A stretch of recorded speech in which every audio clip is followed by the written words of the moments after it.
Hi, it's Katrina. Number 10. The All-Seeing Eye. The Eye of Providence, also called the All-Seeing Eye of God, is a popular symbol that has appeared in religious contexts for centuries, all the way from ancient Egypt to the modern United States of America. Most Americans will be familiar with the Eye of Providence since they see it on the $1 bill. Conspiracy theories have even linked the mysterious eye symbol to the Freemasons. But the truth is that it goes back to the days of ancient Egypt, first seen as the Eye of Horus. The eye is depicted as a realistic human eyeball set inside a triangle, pyramid, explosion of light, or ethereal cloud. According to ancient Egyptian mythology, the god Horus lost his eye during a battle with Seth, only to have it magically restored later by the goddess Hathor. From that simple story, the Eye of Horus became synonymous with healing. It then appeared sporadically throughout the centuries up until the Renaissance. It was in 16th century Europe that the Eye of Providence as we know it became popular. It appears in the famous painting Supper at Emmaus, created in 1525 by Jacopo Pontormo. Historians believe the symbol was used as a way to show that God was watching over the event depicted in the painting, Jesus and two of his disciples having supper. The symbol is also allegedly used by the Freemasons, with the eye alluding to the watchfulness of their organization over the nation, and others take it even further to say it represents the Illuminati. Number 9. The Strange History of Dragons. There are so many dragon myths around the world, it's hard to imagine at least one dragon didn't exist at some point in the past. By some bizarre coincidence, almost every ancient civilization came up with their own special breed of dragon. Surely these cultures got their inspiration from something at least vaguely real. Chinese dragons have been around for over 5,000 years. In Chinese legend, the Yellow Emperor himself was immortalized as a dragon when his reign as first ruler of China came to an end around 2598 BC. It's why some Chinese people refer to themselves as the descendants of the dragon, since their first ruler supposedly had dragon blood. In Chinese culture, the dragon symbolizes good fortune and imperial authority. But there are other ancient dragons too. In the ancient civilizations of America, such as the Maya, Aztec, and Inca, there were dragons as well. This is important because remember that people in the Americas had zero contact with Europeans or people from Asia until roughly 500 years ago. Yet somehow, Mesoamericans still had legends of dragons almost identical to the legends seen in China. Their dragons even looked shockingly similar. In the world of the Aztec, Quetzalcoatl was the dragon god. He was known as the plumed serpent, a hybrid snake and bird that looked much like the traditional Chinese dragon. So too did Amaru, the double-headed dragon from Inca mythology known to dwell in lakes and rivers. In Inca myth, Amaru was able to cross the border between the land of the living and the mystical spirit realm. Number 8. Ancient Alien Rock Art.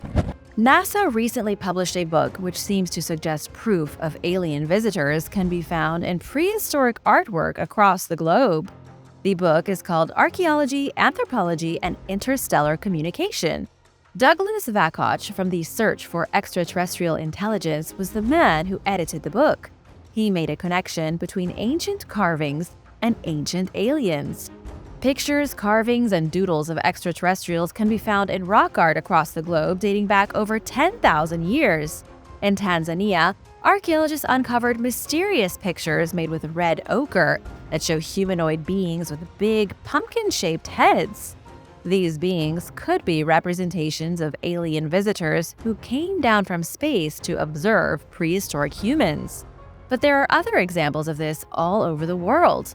In India, similar rock paintings were found from 10,000 years ago, and in Italy, there are similar ancient engravings that were discovered. Native American rock panels in the American Southwest also depict what could be otherworldly beings. Prehistoric people all around the world seem to have been seeing these same weird humanoid life forms, then drawing them on cave walls and desert rocks. And now for number 7. But first, I want to give a big shout out to Berenice Sternot for the super thanks. This is so helpful for us to keep creating content for everyone, so big thank you. If you are new here, be sure to subscribe for more strange history and amazing discoveries. Number 7. The Legend of Moses. Since the beginning of time, people have been fascinated with stories of orphans.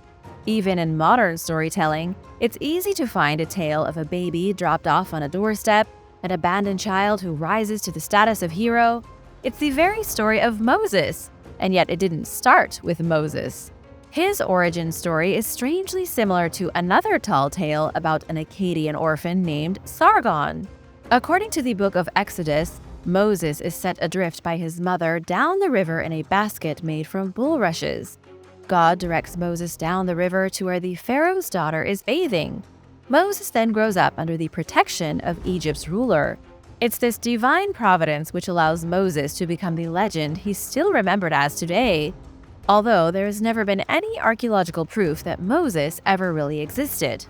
On the other hand, we know Sargon the Great existed because of archaeological discoveries. He was the ruler of Akkad around 2000 BC, many centuries before Moses was ever born. His mother, fearing for his safety, sent Sargon adrift down a river in a basket. But instead of being picked up by a princess, Sargon is rescued by a kind gardener. That's when the goddess Ishtar takes an interest in young Sargon and nudges him along the path to kingship. There are obviously some differences, and the stories are many hundreds of years apart. But it's still pretty easy to see the similarities between these two ancient heroes. Number 6. The Reign of the Hobbits. Scientists believe a group of Pygmies living in Indonesia could be related to a mysterious species of extinct hominin named Homo Floresiensis. It's a coincidence far too exciting to be overlooked. We have to go back to 2004, when something shocking was uncovered on the Indonesian island of Flores. Archaeologists uncovered what they first thought was the skeleton of a child. But after extensive testing, they learned that in the Liang Bua cave was the skeleton of an adult female who stood only 3.5 feet tall. She wasn't young, and she didn't suffer from any kind of birth defect. Instead, she was a never-before-seen species of extraordinarily tiny human. Scientists soon started calling these creatures hobbits, like from The Lord of the Rings. Living near the cave where these mysterious prehistoric people lived is a modern group of Pygmies. They call themselves the Rampasasa, and they are incredibly short. They aren't as short as the prehistoric hobbits, but they are small compared to Europeans and even other people off the island. According to National Geographic, Homo Floresiensis lived an estimated 700,000 years ago. They only went extinct 50,000 years before today.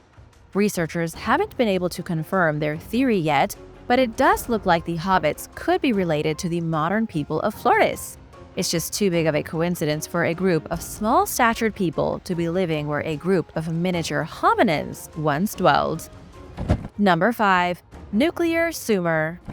There is a shocking theory which claims the Anunnaki from Sumerian mythology are the same beings as the Watchers from the Bible's book of Enoch. In addition, these mysterious beings were real aliens who came from outer space.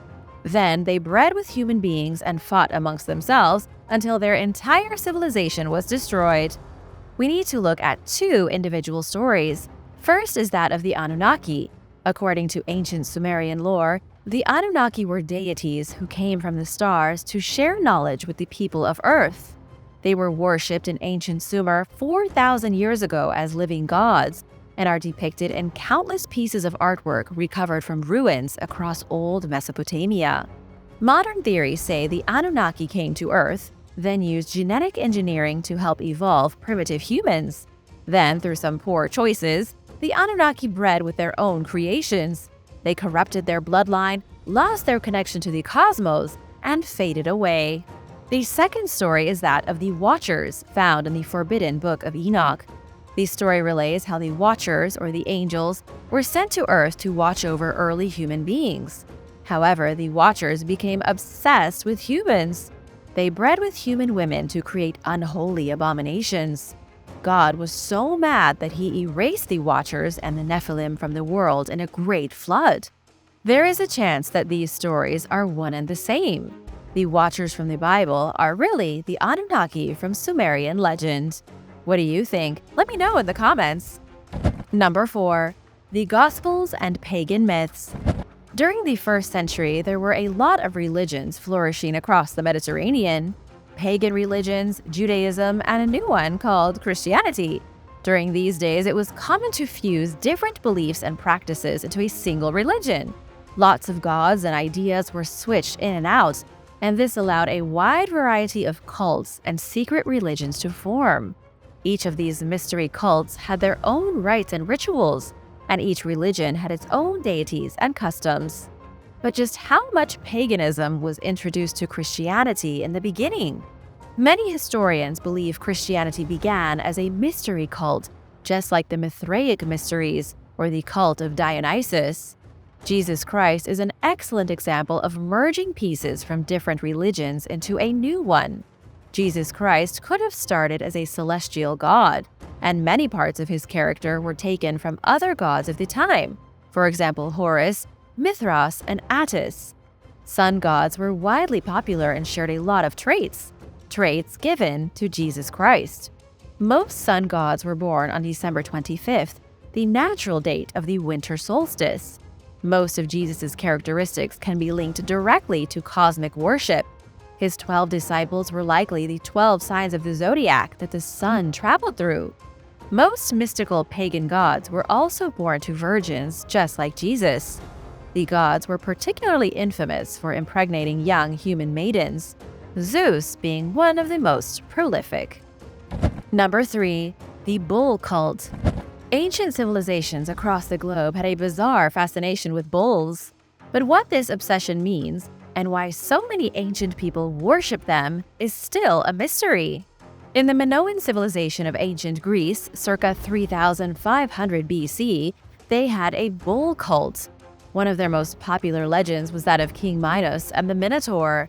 The story is one that a lot of people know even today. The king's wife had a monstrous child that was half human and half bull, and it was imprisoned in a labyrinth and fed human sacrifices. But what a lot of people don't realize is that archaeologists have revealed multiple sites of bull worship across the Minoan landscape. There is evidence that a lot of people worshipped bulls, and possibly even a mighty minotaur. There was an entire cult dedicated to the sacred bull. Weirdly enough, there was an almost identical cult in ancient Egypt. However, the big difference is that Egypt was notorious for the deification of animals. They were doing it since before their unification in 3100 BC. Individual communities had their own special deities that they worshipped, most of which were based on animals. Some villages worshipped cow gods, some had a god who took the form of a dog. Something weird happened in Egypt long before they built the pyramids, and animals took on a godly status. One of these animals was the bull, and it became huge. At the peak of ancient Egyptian society, there were 3 major divine bull cults, and dozens of minor ones we don't even know about. Number 2. The China-Egypt Connection. Even though China and Egypt never met each other in the ancient world, they shared some eerie similarities. The similarities between ancient Egypt and ancient China are so strong one might suspect industrial plagiarism. They invented a lot of the same useful pieces of technology at around the same time. One of them was the horse snaffle, a mouthpiece of bronze made flexible by a pair of interlocking rings. These were used by horse riders to steer the horse either left or right. They would eventually be used everywhere in the world, but they were made by both Egypt and China around 1200 BC. Both places invented strange death cults and had similar religious concepts. They built temples and pyramids, needles for sewing, and all kinds of mundane objects. Expert Friedrich Seefried attributes the uncanny similarities to human nature. He says that when people need a roof over their head, clothing, or protection, they will almost always come up with similar solutions. He says there isn't anything odd about the coincidental inventions, it's just human nature. Number 1. The Aliens of Croatia. Archaeologists completing an excavation in Croatia stumbled upon a collection of alien-like skeletons. These skeletons possessed artificially elongated skulls. They looked identical to the people of South America who also had elongated skulls. And although they do appear to be alien skeletons, scientists say they were human. Researchers believe the practice of elongating skulls began about 12,000 years ago in ancient China. It eventually caught on in Eurasia, Europe, Africa, and South America.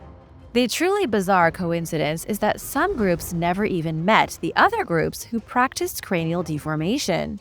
There is a lot of speculation over why so many ancient groups chose to make their heads look so weird. There are two main theories behind the practice of elongating skulls. The most popular explanation is that by artificially growing the skull into an oblong shape, people were creating their own identity.